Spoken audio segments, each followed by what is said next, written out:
ফেব্রুয়ারিতেই America সফরে যাচ্ছেন প্রধানমন্ত্রী নরেন্দ্র মোদী, এমনটাই জানিয়েছেন মার্কিন প্রেসিডেন্ট ডোনাল্ড ট্রাম্প। সোমবার মোদীর সঙ্গে ট্রাম্পের ফোনে কথা হয়, তারপরেই সম্ভাব্য এই সফরের কথা সামনে এসেছে।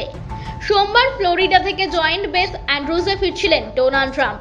সেই সময় মোদীর সঙ্গে ফোন আলাপ প্রসঙ্গে ট্রাম্প বলেন, সোমবার সকালে মোদীর সঙ্গে আমার দীর্ঘক্ষণ কথা হয়েছে। তিনি আগামী মাসে সম্ভবত ফেব্রুয়ারিতে হোয়াইট হাউসে আসবেন। ভারতের সঙ্গে আমাদের খুব ভালো সম্পর্ক রয়েছে। এদিকে আমেরিকা থেকে অবৈধ অভিবাসীদের সরানো প্রক্রিয়া শুরু করেছেন ট্রাম্প। আর আমেরিকায় বসবাসকারী অবৈধ অভিবাসীদের তালিকায় প্রচুর ভারতীয় রয়েছে।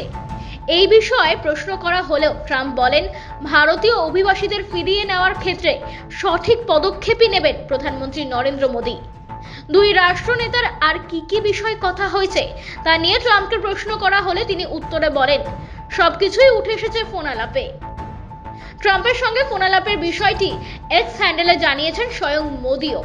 তিনি লিখেছেন, আমেরিকার প্রেসিডেন্ট আমার প্রিয় বন্ধু ডোনাল্ড ট্রাম্পের সঙ্গে ফোনে কথা বলে আমি আনন্দিত। ঐতিহাসিক দ্বিতীয় মেয়াদের জন্য তাকে অভিনন্দন। আমরা পারস্পরিক উপকার ও বিশ্বস্ত অংশীদারিত্বের জন্য প্রতিশ্রুতিবদ্ধ। আমরা আমাদের দেশের জনগণের কল্যাণ এবং বিশ্ব শান্তি, সমৃদ্ধি এবং নিরাপত্তার জন্য একসঙ্গে কাজ করব। ফোন আলাপের পর হোয়াইট হাউসের তরফেও একটি বিবৃতি জারি করা হয়েছে। তাতে জানানো হয়েছে, প্রশান্ত মহাসাগরীয় অঞ্চল, মধ্যপ্রাচ্য এবং ইউরোপের নিরাপত্তা সহ বিভিন্ন বিষয় নিয়ে আলোচনা করেছেন দুই রাষ্ট্রনেতা। প্রসঙ্গত, গত 20 জানুয়ারি মার্কিন প্রেসিডেন্ট হিসেবে শপথ নিয়েছেন ডোনাল্ড ট্রাম্প।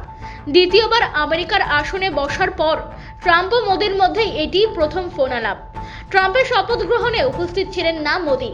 তার পরিবর্তে ভারতের প্রতিনিধিত্ব করেছেন বিদেশমন্ত্রী এস জয়শঙ্কর। নয়াদিল্লি থেকে সুমন্ত দাশগুপ্তের রিপোর্ট, আর ভেনাম নিউজ।